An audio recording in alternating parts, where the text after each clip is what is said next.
different life forms from the darkest corners of the universe.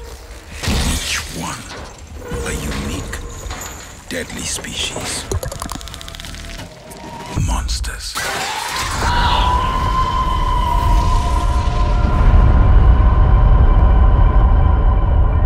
2025년 우주에서 가장 살벌하고 집요한 생명체가 돌아왔습니다. 이번엔 우주도 외계 행성도 아닙니다. 바로 지구 한복판에서 벌어지는 피할 수 없는 생존호러. 무려 46년의 세월 동안 셀 수 없는 희생 위에 쌓아올린 전설의 프랜차이즈가 8번째 작품으로 귀환했는데요. 전 세계를 동시에 공포로 뒤덮을 에이리언 어스. 이번에도 인류의 꿈속 깊은 곳에 잊을 수 없는 새로운 악몽을 심어줄 수 있을까요? 자, 이제 그 끝을 알 수 없는 심연 속으로 함께 들어가 보시죠. If I'm not human, what am I?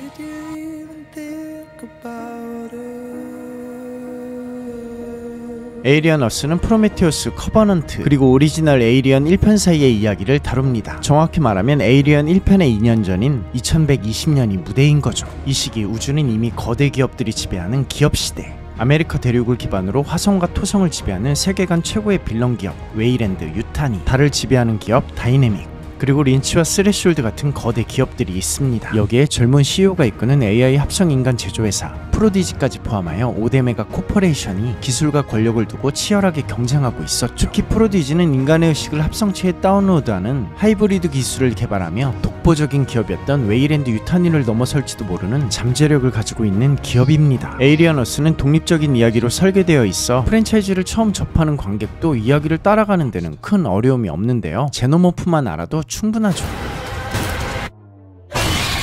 다만 프로메테우스와 커버넌트의 세계관을 알고 들어가면 이 작품의 디테일이 훨씬 맛있게 느껴질 겁니다. 왜냐하면 제노모프가 어떻게 탄생했는지, 인류와 외계 종족 엔지니어의 관계, 웨이랜드 유타니가 제노모프를 무기로 삼으려 집착하는 이유, 이 모든 배경이 프리퀄에 이미 씨앗처럼 뿌려졌기 때문이죠. 즉 에이리언 어스는 단순한 생존호러가 아니라 프리퀄에서 이어져 내려온 인류의 욕망과 그 대가의 한 장면인데, 그 장면을 빠르게 한번 살펴볼까요? 2093년 인류의 기원과 영생을 찾기 위해 웨이랜드 회장은 탐사선 프로메테우스를 타고 위성 LV-223으로 향합니다. 인간처럼 행동하는 안드로이드 데이비 8호와 함께한 이 여정에서 그들은 신과 같은 존재, 엔지니어와 생물병기 블랙홀을 발견하죠. 탐사는 곧 재앙이 되었고 웨이랜드 회장은 허무하게 죽음을 맞습니다. 마지막까지 살아남은 쇼 박사와 데이빗은 엔지니어의 고향으로 향하는데, 데이빗의 머릿속엔 이미 인류를 뒤바꿀 설계도가 완성돼 있었죠.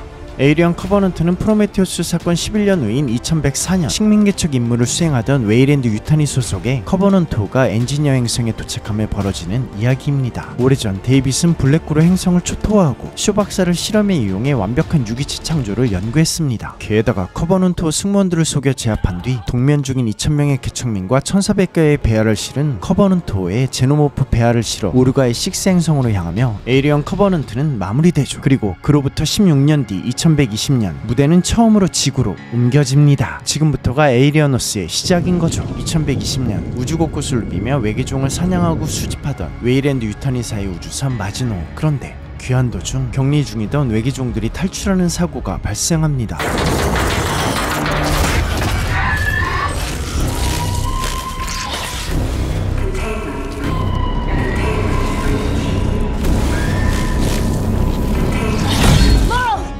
모로는 웨이랜드 유타니 소속 마지노의 경비대 책임자이자 인간의 신체의 사이버네틱 보강이 이루어진 사이보그로 굉장히 미스터리한 인물인데요. 사실 그는 동료를 희생시키더라도 외계종을 온전히 지구로 가져오는 것만을 임무로 하고 있었죠. 동료들이 하나둘씩 쓰러져도 그는 오로지 임무를 수행합니다. 그렇다면 모로가 어떤 위험과 희생을 감수하고서라도 지구에 가져오려는 신종 에이리언 5종은 어떤 모습일까요?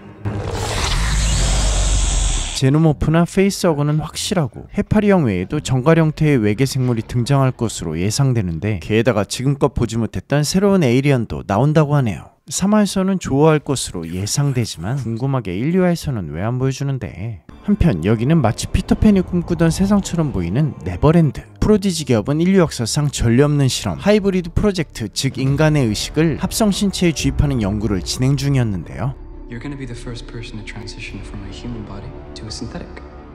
Because I'm special. That's right. Very special. 그 결과 첫 번째 하이브리드 웬디가 탄생합니다. 본래 불치병을 앓던 소녀 마시의 의식과 기억이 합성된 존재로 성인의 몸에 어린 영혼이 깃든 섬뜩하고도 안타까운 산물이었죠. 아직 성인의 의식 주입은 불가능했기에 웬디 외에도 어린 의식을 지닌 하이브리드 잃어버린 소년들이 만들어졌는데요. 이들은 네버랜드라 불리는 고급 격리시설에서 관리와 교육을 받으며 살게 됩니다. 웬디는 하이브리드 특유의 강력한 신체 능력을 더해 자신의 의식을 AI 코드로 변환해 네트워크와 기기를 조작하는 힘, 애초에 설계된 적이 없는 스스로 진화하며 얻은 능력이 있었죠. 그 힘으로 친오빠도 찾아냅니다. 그리고 잠시 후 마즈노오가 추락합니다.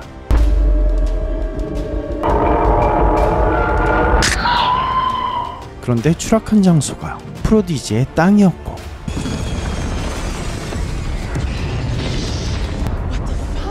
잠시 후 마즈노 추락 사건을 조사하기 위해 프로디지 군대가 투입됐고, 그 안에는 웬디의 친오빠 위생병 허밋도 있었죠. I want what's on that ship. We can do it. We're fast, we're strong, we don't break. 그리고 웬디를 포함한 잃어버린 소년들 역시 출동하게 되는데요. It's like a zoo, but the animals got out. This ship collected 5 different life forms from the darkest corners of the universe. Monsters.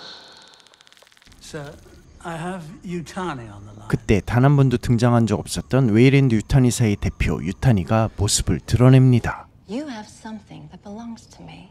I'd like permission to send it to 하지만 안전을 핑계로 이를 거절하는 보이 카발리어. 웨이랜드 유타니는 우주 생명체들을 포기할 수 없었고 초대 기업 간의 전면 충돌이 시작될지도 모르는데요. 여기에 등장하지 않았던 3개의 기업까지 가세한다면 와, 걷잡을 수 없는 암투와 음모 또한 이번 이야기의 긴장을 놓칠 수 없는 핵심 관전 포인트 중 하나죠. 그리고 우주선 안에 카란자루를 등에 맨 채 등장하는 하이브리드 웬디와 잃어버린 소년들. 벌써부터 제노모프와의 대결이 기다려집니다. 앞서 언급했듯 웬디는 스스로 진화하고 발전하는 존재, 이는 곧 엄청난 능력과 잠재력을 지니고 있다는 뜻이며 어쩌면 그 힘은 언젠가 하이브리드를 만든 보이 카발리어나 거대 기업들에게는 최대의 위협이 될 수도 있겠네요. 1, 2화에서 쌓아올린 서사를 바탕으로 앞으로 어떤 전개와 반전이 이어질까요? 웬디와 제노모프의 맞대결이 만들어낼 장면은 상상만 해도 기대감이 점점 높아지는데요. 그 뒤에 숨은 더 큰 음모까지. 본격적인 이야기는 이제 시작입니다. 에이리어너스는 8월 13일부터 디즈니 플러스에서 단독 공개되었으며 매주 수요일 1화씩 공개됩니다. 지금까지 시네포였습니다. 감사합니다. 구독과 좋아요도 잊지 말아요. 제발.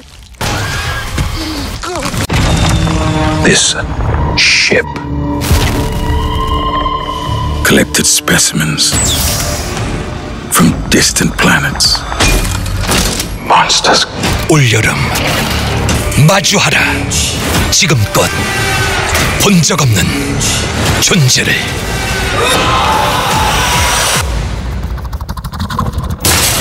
에이리어너스 디즈니 플러스 지금 스트리밍 중.